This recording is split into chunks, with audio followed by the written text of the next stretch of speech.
Hello friends, నమస్తే అండి. నా పేరు Sujatha. Welcome to Kranti home kitchen. ఈరోజు ఈ వీడియోలో మిల్ మేకర్ మసాలా కర్రీ అండి. ఇంట్లోనే సులభంగా ఎలా రెడీ చేసుకోవచ్చో ఈ వీడియోలో చూద్దాము. ఈ కర్రీని మనము వేడివేడి అన్నంలోనూ, చపాతీలోనూ, రోటీలో కూడా తినవచ్చు. చాలా రుచిగా ఉంటుంది. లేట్ లేకుండా ప్రాసెస్ అయితే చూద్దాము. దానికంటే ముందు ఫస్ట్ టైం మన ఛానల్ చూస్తున్నవారు ప్లీజ్ తప్పకుండా ఛానల్ని సబ్స్క్రైబ్ చేయండి, వీడియోని లైక్ చేయండి. చూడండి, స్టవ్ ఆన్ చేసి బాండీ పెట్టి ఆయిల్ వేయాలి. ఇది హీట్ అయ్యాక దీనిలో దాల్చిన చెక్క, యాలుక, 2 బిర్యానీ ఆకులు, సన్నగా కట్ చేసిన పచ్చిమిర్చి ముక్కలు, అలానే కొన్ని కరివేపాకు, వీటితో పాటు చాలా సన్నగా కట్ చేసి పెట్టుకున్న ఉల్లిపాయ ముక్కలు, 3 లేదా 4 ఉల్లిపాయలు అయితే ఇలా సన్నగా ముక్కలుగా కట్ చేసుకొని పచ్చివాసన పోయే వరకు అయితే ఉడికించుకోవాలండి. నెక్స్ట్ 2 టమాటాలు ఇలా సన్నగా కట్ చేసి దీనిలో వేసి రుచికి సరిపోయే విధంగా కాస్త ఉప్పు అయితే వేసుకోండి. వీటి వల్ల ముక్కలు త్వరగా ఉడుకుతాయి. మూత పెట్టి కాసేపు అయితే అలా ఉంచుదాము.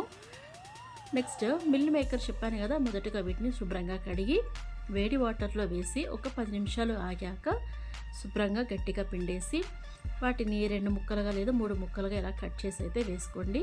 చిన్నగా కట్ చేసుకుంటే గ్రేవీ రావడానికి తినేటప్పుడు కూడా బాగుంటుంది. సో కాబట్టి నేనైతే ఇలా చిన్న ముక్కలుగా అయితే కట్ చేసుకున్నాను. మీరైతే డైరెక్ట్గానే వేసుకోవచ్చు, అది మీ ఇష్టం అనమాట. ఇక్కడ చూడండి, ఉల్లిపాయ ముక్కలు, టమాటా ఇవైతే బాగా వేగాయి కదా. దీనిలో నేను కొబ్బరి, అల్లము, వెల్లుల్లి, కొన్ని గసగసాలు వీటితో కలిపిన పేస్ట్ అయితే రెడీ చేసి ఇది కూడా దీనిలో వేయాలండి. ఇవి బాగా వేగే వరకు ఆయిల్ అయితే వేయించుకోవాలి.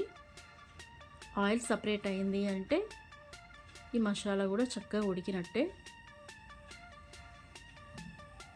ఇప్పుడు దీనిలో మనం రెడీ చేసి పెట్టుకున్న మిల్ మేకర్ కూడా వేసి బాగా ఆ మసాలా వీటికి కూడా పట్టేలాగా గరిటెతో బాగా తిప్పుకోవాలి.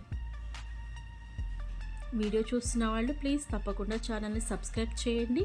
ఇది చాలా చిన్న ఛానల్, ఇప్పుడే స్టార్ట్ చేసాము. ప్లీజ్ మీ సపోర్ట్ అయితే ఇవ్వండి. ఇలా మూత పెట్టేయండి. ఇప్పుడు దీనిలోనికి పసుపు, కారము, గరం మసాలా ఇవన్నీ వేసి మిల్ మేకర్కి వీటన్నిటి బాగా పట్టేలాగా చక్కగా కలిపి తిప్పండి.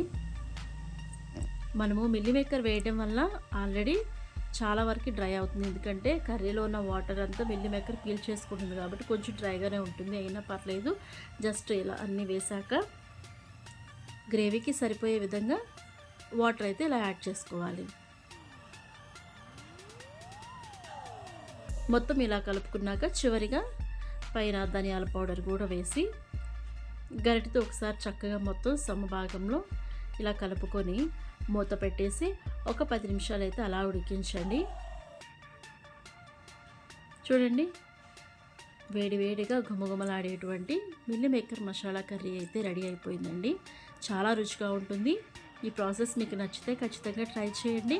అలానే తప్పకుండా మన ఛానల్ని సబ్స్క్రైబ్ చేయండి. వీడియో లైక్ చేయండి ఫ్రెండ్స్. అప్పుడే మీలాంటి చాలామందికి వీడియో అనేది రీచ్ అవుతుంది.